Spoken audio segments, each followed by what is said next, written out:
이번엔 정치부 김현 기자와 함께 어제 열린 이재명 정부 6개월 성과 보고 기자간담회 내용을 놓고 한 걸음 더 들어가 보겠습니다. 어서 오세요. 김 기자.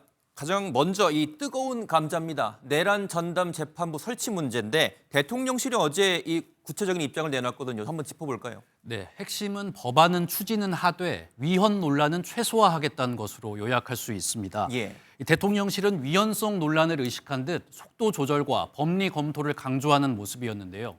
앞서 리포트에서 보신 것처럼 위헌 소지를 최소화하는 범위 내에서 추진한다는 뜻을 밝혔습니다. 현재 민주당이 추진하고 있는 법안에 수정이 필요하다는 뜻을 우회적으로 주문했다는 해석이 나오고 있습니다. 네, 그러면 여기에 대한 정치권 반응 좀 궁금합니다. 아무래도 여야 그 반응이 좀 극명하게 엇갈릴 것 같은데 좀 어떻습니까? 네, 그렇습니다. 일단 민주당은 대통령실과 발을 맞춰서 법안을 보완하겠다는 뜻을 밝혔습니다. 다만 법 자체를 포기할 뜻은 없다고 재차 강조했는데요. 반대로 국민의힘은 내란 전담 재판부 추진을 아예 중단해야 한다는 뜻을 굽히지 않고 있습니다. 민주당이 헌정 질서를 파괴하는 폭거를 이어가고 있다면서 이 사법부 공격을 멈춰라 요구하고 있습니다. 자, 그리고 오늘 이 법관 대표들이 모여서 회의를 하기로 예정이 돼 있거든요. 자, 여기에서 이 사법부에 대한 이 어떤 입장이, 그러니까 사법부의 입장이 좀 나올까요? 어떻습니까? 네, 그렇습니다. 오늘 오전 경기도 고양에 있는 사법연수원에서 전국 법관 대표들이 정기 회의를 엽니다. 민주당이 사법부 압박을 이어가는 상황에서 법조가의 반발이 터져 나올 것으로 예상이 되는데요. 실제 며칠 전 회의에서도 법원장들은 민주당이 추진하고 있는 내란 전담 재판부와 법 왜곡죄의 위헌성이 있다면서 심각한 우려를 나타낸 바 있습니다.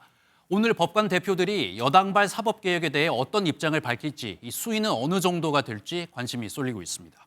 그렇군요. 자, 뒤쪽을 함께 보시면 이 내년도에 남북 대화를 추진한다라고 대통령실이 또 어제 한번 언급을 했거든요. 자, 그런데 이 대화 재개 가능성 좀 어느 정도로 봐야 되겠습니까? 네, 어제 대통령실의 위성락 국가안보실장이 아주 구체적인 로드맵을 제시를 했습니다. 이 결론부터 말씀드리면 내년에는 반드시 북한과의 대화 테이블을 마련하겠다 의지를 밝힌 건데요. 그렇죠. 다만 우리가 흔히 협상 카드로 생각하는 한미 연합훈련 중단 같은 문제에는 일단 분명하게 선을 그었습니다. 안보는 안보대로 챙기되 이 인도적 지원이나 다른 채널을 통해서 이 북한을 대화의 장으로 끌어내겠다. 이 투트랙 전략을 공식화한 것으로 평가됩니다. 그렇습니다. 자, 그리고 또 하나의 관심사 바로 이 대통령실이 이제 용산 시대를 끝내고 이 청와대로 복귀를 할 것 같은 상황인데, 자, 이 구체적인 이사 날짜가 좀 나왔다고요? 네, 이사 날짜도 나왔는데요. 대통령실은 일단 올해 안에 청와대로 돌아가겠다는 뜻을 분명히 했습니다. 그리고 이 성탄절쯤에는 이전을 완료할 것이라면서 구체적인 시간도 밝혔습니다. 대통령실의 발표 모습 직접 보시겠습니다. 대통령실은 용산 시대를 뒤로하고 대통령이 원래 있었던 곳, 있어야 할 곳 청와대로 이전하겠습니다.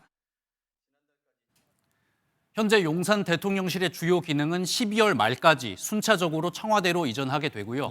내년 1월 1일부터는 제2의 청와대 시대가 열릴 것으로 예상됩니다. 그렇군요. 자, 이제 곧 집권 2년 차를 앞둔 이재명 정부의 연말이 좀 분주하게 흘러갈 것 같습니다. 여기까지 듣겠습니다. 지금까지 정치부 김현 기자와 함께했습니다.